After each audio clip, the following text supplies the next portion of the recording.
देखिए ब्रिज के गोपाल सोमवार से शनिवार सुबह 9 बजे सिर्फ दंगल टीवी पर। यही कि प्रभु के आशीर्वाद पाने के लिए हमें क्या करना चाहिए? संयम रखना चाहिए और धैर्य रखना चाहिए।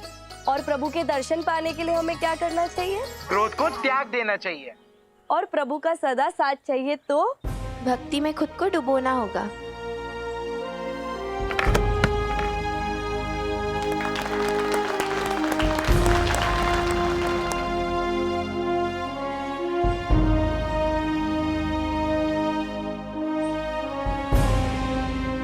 पर गोपाल, ये तो बताओ, सन्यासी जी जैसे महान भक्त को प्रभु ने अभी तक दर्शन नहीं दिए, तो क्या एक साधारण से भक्त को प्रभु दर्शन दे देंगे? वैसे क्रोध को त्याग कर, अपनी गलतियों को स्वीकार कर, जो प्रभु का शरणागत हो जाता है वो किसी ना किसी रूप में प्रभु के दर्शन पा ही लेता है। हाँ, और प्रभु के दर्शन पाने के लिए हमें क्या करना चाहिए? क्रोध को त्याग देना चाहिए। अपनी भूल स्वीकार कर क्षमा मांगने से भगवान भी क्षमा कर देते और उनसे प्रसन्न भी होते। मैं तुमसे माफी मांगना चाहता हूँ मेरे मित्र। मैं अपनी हर गलती के लिए क्षमा मांगता हूँ तुमसे। गलती तो मुझसे भी हुई है, मुझे भी तुमसे माफी मांगनी चाहिए, मुझे भी तुम पे हाथ नहीं उठाना चाहिए था। ये संभव इसलिए हो पाया है क्योंकि उन्हें पहले से ही पता था ये बारी क्रोध की है।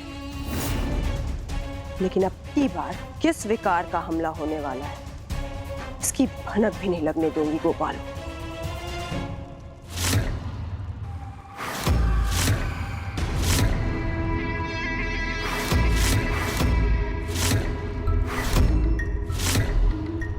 देवी अलक्ष्मी, कदाचित आपका अगला आदेश मेरे लिए ही है। हाँ, तुमने बिल्कुल ठीक समझा। तुम ही वो विकार हो जिसे सरलता से पहचाना नहीं जा सकता।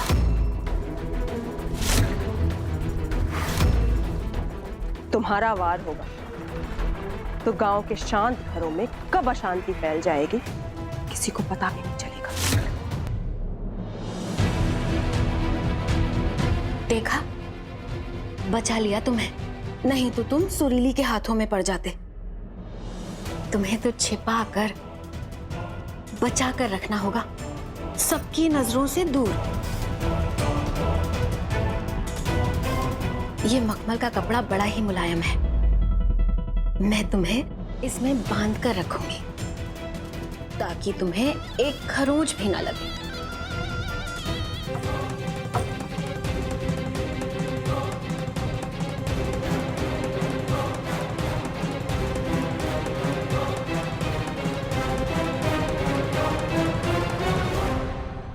अगर इस मोह के कारण इतना बड़ा संकट खड़ा हो सकता है तो मैं भी तुम दोनों की सहायता करूंगी,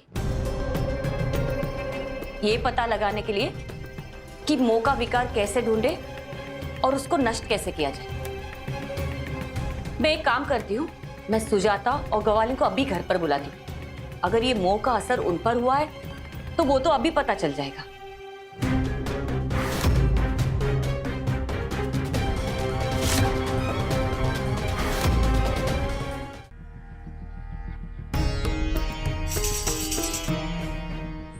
मोह का मुख्य प्रभाव भैया पर ही हुआ है। किंतु अगर उन पर मुख्य प्रभाव है तो हमें अभी तक पता कैसे नहीं चला? क्योंकि मोह में और ममता में बहुत थोड़ा ही अंतर होता है। ममता माँ को पूर्ण करती है तो मोह माँ को कमजोर बनाता है। इन दोनों के बीच का जो भेद है उसे पहचानना बहुत मुश्किल है। किंतु कान्हा, अब हम मैया को मोह के विकार से कैसे मुक्त कराएंगे?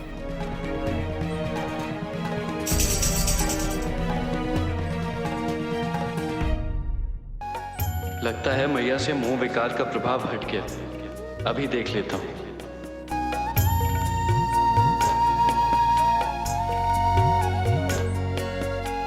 व्यायाम करा रहे हो तो अच्छे से कराना। जी।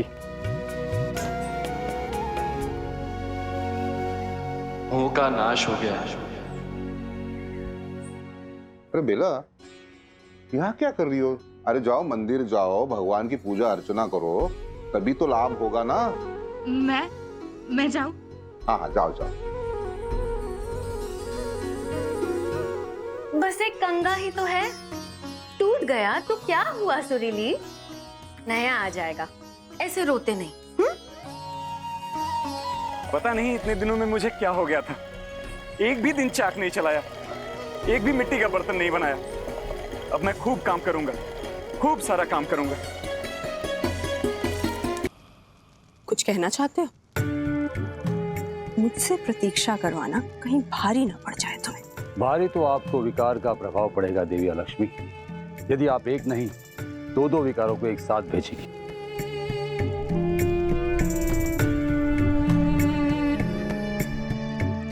अभी तक जो हुआ उसके अनुसार श्री कृष्ण गोपाल यही समझेंगे ना कि आपने एक ही विकार भेजा है, वो उसे ढूंढते रहेंगे और वहां दूसरा विकार अपना असर कर रहा है। देवी, उससे कौन रोकेगा? माता, मेरा विश्वास करो माता, मैं कमजोर नहीं हूँ। मेरा वार कभी खाली नहीं जाता, ईर्ष्या की आग बुझाने से भी नहीं बुझती। तुम्हारा वार तो बाद में होगा मात्सर्य, पहले तुम सामने तो आओ। हाँ हाँ, जिसका कोई रूप ही नहीं वो भला कैसे सामने आए माता?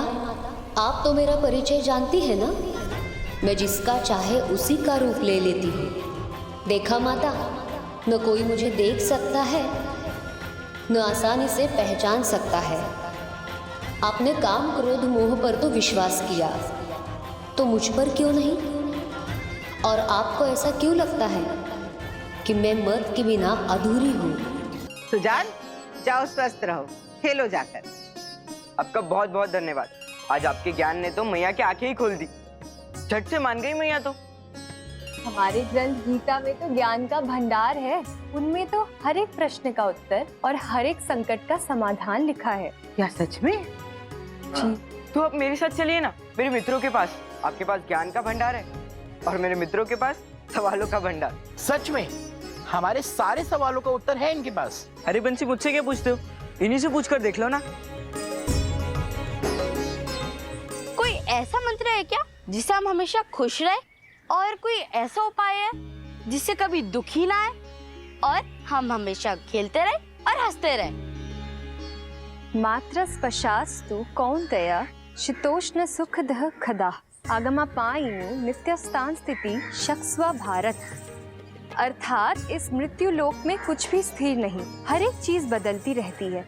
जैसे मौसम को ही देख लो, सर्दी के बाद गर्मी, गर्मी के बाद बरसात।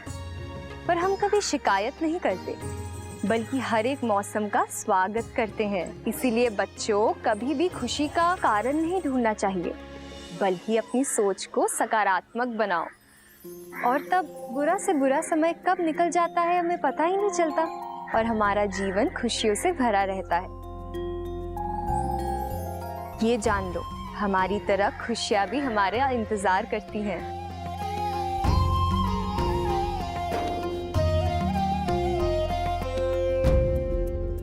मुझे अपने सभी मित्रों में से सबसे ताकतवर बनना है, तो उसके लिए मुझे क्या करना चाहिए?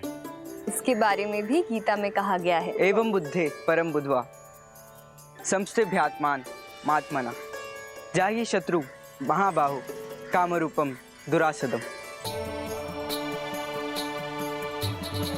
बिल्कुल ठीक। इसका भावार्थ ये है कि हमारी आत्मा से ज्यादा ताकतवर और कुछ नहीं। हम अपने आत्मा के बल पर किसी भी शत्रु को वश में कर सकते हैं और हमारे अंदर पनप रहे शत्रु को भी पराजित कर सकते हैं। आत्मशक्ति से बढ़कर और कुछ नहीं। इसीलिए मित्रों से अधिक ताकतवर बनने की सोच को त्याग कर अपने अंदर के ज्ञान को बढ़ाकर अपने ज्ञान से ताकतवर बनो। मैं तुमसे भी बहुत प्रभावित हूँ सुजान, तुम्हें भी बहुत ज्ञान है। संगत का असर है, सब कुछ गोपाल मामा से ही तो सीखा है। फिर चुप गई ना मैं, पहले बोल देती तो सुजान की नहीं मेरी तारीफ होती। मैं जानती हूँ ललिता, जानती तो तुम भी थी, पर मौका सुजान को मिल गया। पर ज्ञान ना मत्सर्य के लिए होता है और ना ही दिखावे के लिए। वो तो सिर्फ अपने अंदर के विकास के लिए होता है। इससे पहले ललिता के मन में मात्सर्य का भाव जागे, मानसी ने उसे ज्ञान का गुरुतत्व सिखा दिया। नहीं तो यहाँ अर्थ का अनर्थ होते देर नहीं लगती।